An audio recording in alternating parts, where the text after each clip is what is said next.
Hello दोस्तों, स्वागत है आपका मेरे चैनल लॉ के ज्ञान में। मैं हूं अजय और आज मैं लेके आया हूं आपके लिए एक नई वैकेंसी जो है इलाहाबाद हाई कोर्ट की रिसर्च एसोसिएट्स के लिए। इसमें नंबर ऑफ वैकेंसीज 36 हैं। 25,000 आपका ऑनरेरियम है। बाकी सारी डिटेल हम आगे पढ़ेंगे, ठीक है। इसमें जो start date of application filling का है वो 15 मार्च है। लास्ट डेट है 1 अप्रैल। लास्ट डेट ऑफ पेमेंट है 8 अप्रैल। और जो वेटेज मार्क है उसका पब्लिकेशन होगा 28 अप्रैल को। अवार्ड ऑफ वेटेज होगा एक। जो ऑब्जेक्शन आपको जो भी वेटेज मार्क में लेना है, वेटेज मार्क में जो दिया गया है ऑब्जेक्शन, उसका आपको 1 मई तक आप ले सकते हैं, ठीक है।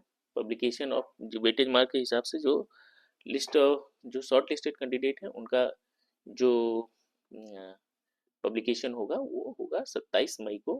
एडमिट कार्ड इशू होगा आपका लास्ट वीक ऑफ मई में। Date of screening and interview test है आपका second Saturday and second Sunday और मतलब और सेकेंड संडे ऑफ जुलाई 2025 को, ठीक है।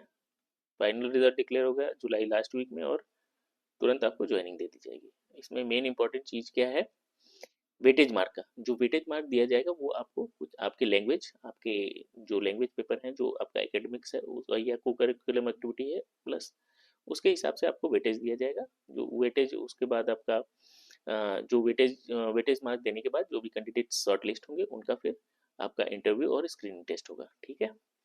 टोटल 36 रिसर्च एसोसिएट पोस्ट है। 25,000 आपकी सैलरी रहेगी, ठीक है। The maximum term will not exceed 2 years, मतलब आप 1 साल के लिए होंगे और 1 साल के बाद रिन्यूअल सब्जेक्ट टू रिन्यूअल होगा, और लेकिन मैक्सिमम 2 साल से ज़्यादा नहीं हो सकते, ठीक है। 500 रुपये इसकी फीस है। इसमें कौन कौन लोग आ सकते हैं, एक तो है फाइनल ईयर डिग्री, जो 2025 में जिन्होंने फाइनल ईयर की डिग्री अपनी ले ली है, या जिन्होंने 2025 में एनएलबी फाइनल ईयर का एग्जाम दे दिया है और अपना वेट कर रहे हैं फाइनल रिजल्ट का, ठीक है। और जो कैंडिडेट 2025 से पहले जो भी पास हुए वो नॉट अप्लीकेबल हैं इस पोस्ट के लिए, ठीक है।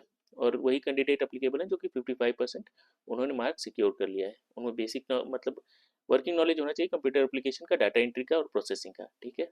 एज उनका 21 से 26 के बीच में होना चाहिए, 1 जुलाई के तक। जो भी प्रीवियस ईयर में जिन्होंने लॉ की डिग्री ली है वो इसमें अप्लीकेबल नहीं है, ठीक है। शॉर्ट लिस्टेड जो भी कैंडिडेट होंगे आफ्टर वेटेज मार्क के बाद उनका स्क्रीन टेस्ट होगा और इंटरव्यू होगा, ठीक है। और जो भी आपका वेटेज मार्क आएगा वो प्रोविजनल होगा, जो उस पर आप ऑब्जेक्शन भी ले सकते हैं। प्लस वेटेज मार्क अगर किसी का फाइनल जो आपका जितने भी डॉक्यूमेंट है वो वेरिफिकेशन के बाद पता चलता है कि कुछ है गड़बड़ है, तो वेटेज मार्क उसी हिसाब से चेंज हो जाएगा और अगली पार्टी अगले जो कैंडिडेट होंगे उनको मौका मिलेगा आगे बढ़ने का। अब देखें इसमें जो स्क्रीन टेस्ट होगा और इंटरव्यू होगा वो सेम डे ही हो सकता है, वो दोनों ही होगा प्रयागराज में, ठीक है।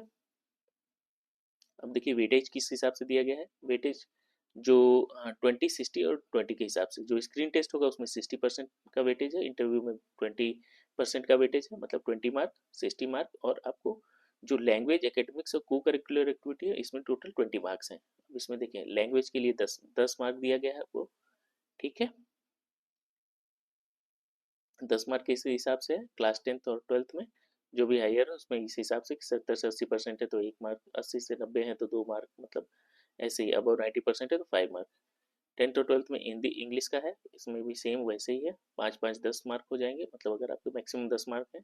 एकेडमिक्स, एलएलबी की डिग्री, एलएलबी मतलब एलएलबी 5 ईयर कोर्स है तो कितना परसेंट आपका है उसी हिसाब से ये सारी चीज़ें दी गई हैं, इसको आप पढ़ लीजिएगा और देख लीजिएगा, ठीक है।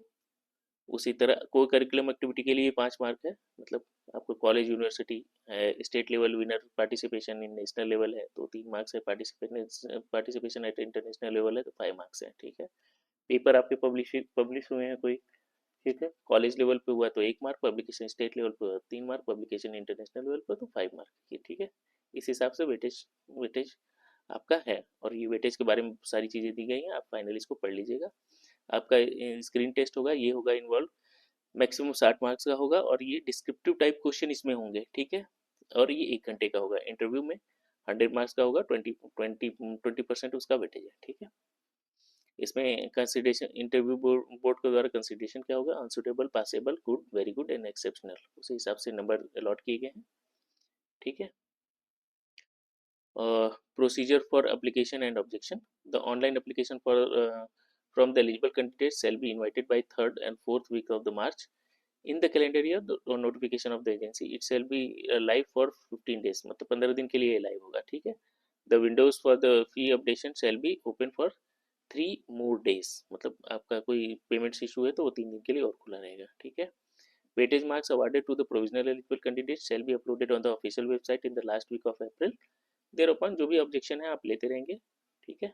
एडमिट कार्ड वो सारी डेट मैंने आपको बता दी, और जो ज्वाइनिंग होगी वो इमिडिएटली होगी। अब आपको नेचर ऑफ वर्क आपका क्या रहेगा, आप इलाहाबाद लखनऊ बेंच में जो भी आपके जजेस हैं उनके डायरेक्शन में आप वर्क करेंगे, ठीक है। 1 साल के लिए आपका है, वो मैक्सिमम 2 साल के लिए हो सकता है बढ़ा के। लेकिन सबसे बड़ी बात की आपकी देख लीजिए, आपको आपको रिस्ट्रिक्शन भी है आपके ऊपर कि एक बार आप वहाँ सेलेक्ट हो गए तो 2 साल के लिए जिस जज के सामने जज के साथ आपने काम किया है, जिस ऑनरेबल जस्टिस के साथ आपने काम किया है, उनके समक्ष आप 2 साल तक कोई भी मतलब केस अपीयर नहीं कर सकते, ठीक है। Other condition of the engagement वो सारी आप पढ़ लीजिएगा। Period of engagement, maximum term will not exceed the 2 years, ठीक है। मैरिटल स्टेटस, कोई भी आपकी मोर देन मतलब मोर देन 1 लिविंग स्पाउस नहीं होनी चाहिए, ये जनरली सभी जगह रहता है।